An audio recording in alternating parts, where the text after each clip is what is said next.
اور امام ابو حنیفہ رحمۃ اللہ علیہ کے متعلق عجیب حکایت نقل کی ہے الخیرات والاحسان فی مناقب ابی حنیفہ النعمان میں ابن حجر حیثمی نے شافی اور اس کے بہت سارے سوانح شافی نے لکھا ہے.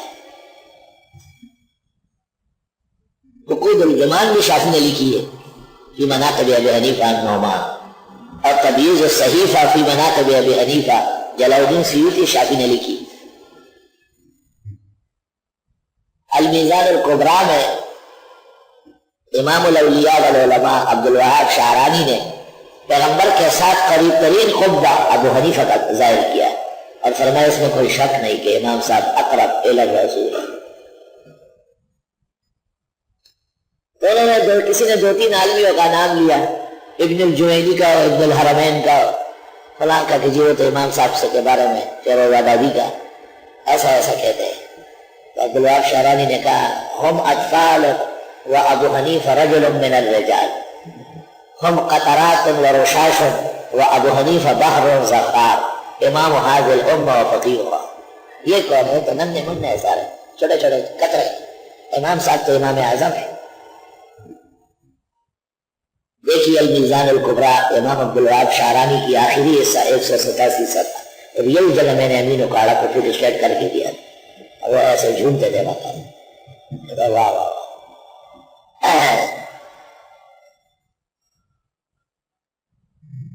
امام صاحب کہتے ہیں ایک زمانے میں یہ لکھنے لگے کہ بلوغ کس طرح ظاہر ہوتا ہے. بلوغ لڑکے کے متعلق مشہور ہے, جب لڑکا بالغ ہو جاتا ہے تو اس کے گلے میں یہ ہڈی نظر آ جاتی ہے, آواز اس کی پراتی, وقت تو یہ آواز گڑش خلق پوچھ لیے بلوغ طور سے. لڑکی جب بالغ ہو جاتی ہے اس کی علامت یہ ہے کہ وہ روزانہ روٹتی ہے, کھانا نہیں کھاتی ہے, ناراض ہوتی ہے, ماں سے جھگڑا کرتی ہے. پتہ چل جاتا ہے کہ یہ بلوغ میں داخل ہو رہی ہے. لکھتے لکھتے امام صاحب کو یہ لکھنا پڑا کہ پلہ جب بالغ ہوتا ہے اس میں کیا پتہ چلتا ہے. پلہ جرو القلب اس کو پلہ کہتے ہیں, کترے. مولوی صاحب نے دستخط کیا تھا کلیب اللہ, ایک عالم دین نے اس کو کہا بخرے کتری دیکھا نا کلیب کل تصویر کلیب اللہ.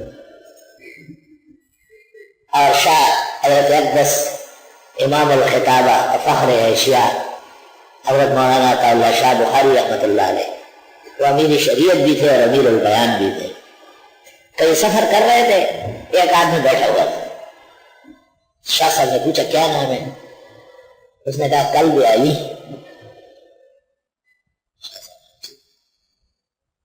اس نے شاہ صاحب سے پوچھا کہ آپ کا کیا نام ہے؟ کہا خنزیر اللہ. وہ ہنس پڑا. شاہ صاحب نے کہا ابھی پتہ چل جائے گا, سیٹ سے اترو, میدان میں آؤ, ایک ہاتھ سے تجھے ڈبے سے ادھر پٹکتا ہو, کیونکہ خدا کے خنزیر علی کے کتے کو ہر وقت پیٹتا رہے. شاہ صاحب بہت ظریف اور لطیف تھے, عجائب و غرائب اور علامہ فہامت ہے. عام خطیب نہیں تھے جو منہ میں جاگ لیا اور آنکھیں بند کر دے سر ٹیڑھا کرے. شاہ صاحب ایسے خطیب تھے کہ لاہور میں انجمن حمایت الاسلام کے 10 سالانہ جلسہ تھا, اور حضرت اقدس امام الاسر مولانا انور شاہ صاحب صدر مجلس تھے.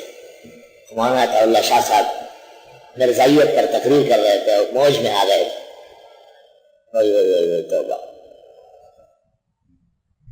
حضرت اقدس امام الاسر مولانا انور شاہ سے اٹھے اور ان کو ہاتھ سے پکڑا اور فرمایا میں آپ کے ہاتھ پر بیعت کرتا ہوں اس مسئلے میں کہ جس طرح جو آپ اسٹیج پر ایک دفعہ بیان کرتے ہیں وہ انور شاہ دیوبند کے دارالحدیث میں 40 سال بیان نہیں کر سکتے. اللہ شاہ سے رو رہے تھے کہ حضرت آپ بحر بر کے امام ہیں, محدث ہے, فقیہ ہے. آپ نے کہا اس سے امت کو فائدہ زیادہ ہے, اور یہ امیر شریعت لقب اس وقت دیا گیا ہے. تمام علماء جو موجود تھے شاہ صاحب کی بیعت فرمائی. اللہ اکبر. علامہ علوسی نے تفسیر روح المانی وقلبہم باسط ذرائعہ بالوسیل سورۃ کاف کے اندر تفسیر میں لکھا ہے کہ ہمارے زمانے میں بعض رافضی اپنا نام قلب حسین اور قلب علی رکھتے ہیں, اور وہ کہتے ہیں قد نجا قلب قاسم فکیف لا ینجو قلب حسین, کہ آواز حادثات کا کتا نجات یافتہ ہے، ضعاف روایات میں ہے کہ دوسری شکل میں جنت جائے گا، تو قلب حسین اور قلب باقر اور قلب علی اور قلب حسن اور قلب کاظم اور قلب رضا یہ کیسے نہیں جائے گا؟ عجیب نقطہ سن لو۔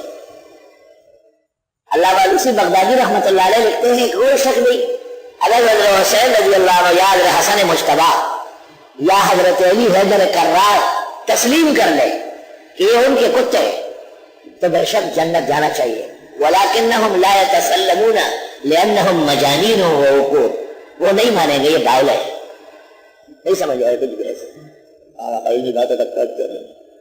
اور میں وہ کیوں مان لے باولوں کو کہ یہ ہمارے کتے ہیں؟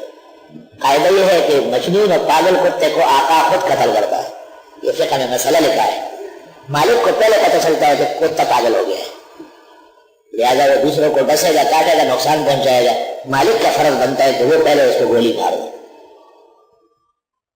کثیر المانی ذیل الآیا وقلبہم باسط ذرائعہ بالوسیط۔ بہرحال نزول جو قرآن کا ہوا ہے لفظاً اور مانند ہے اور بزبان عربی ہے، عربی مبین جیسے قرآن نے کہا ہے، اور نزول 23 سال میں ہوا ہے۔ کذالک لنثبت بہ فؤادک، اسی طرح ہم نازل کریں گے تاکہ آپ کے دل و دماغ میں قرآن مجید جمع ہو جائے۔ 23 سال کے عرصے میں نزول قرآن کی وجہ سے قرآن کے جمیع علوم اور فنون وہ صحابہ کی سرشت میں گونجے گئے، اور اعمقہم علما، ہر صحابی اس کا مصداق بنا ہے، اقلہم تکلفا واشدہم اتباعا، ادنا درجے کا کوئی ایک لمحے کا صحابی علماء کہتے ہیں قیامت تک کی امت سے افضل ہے۔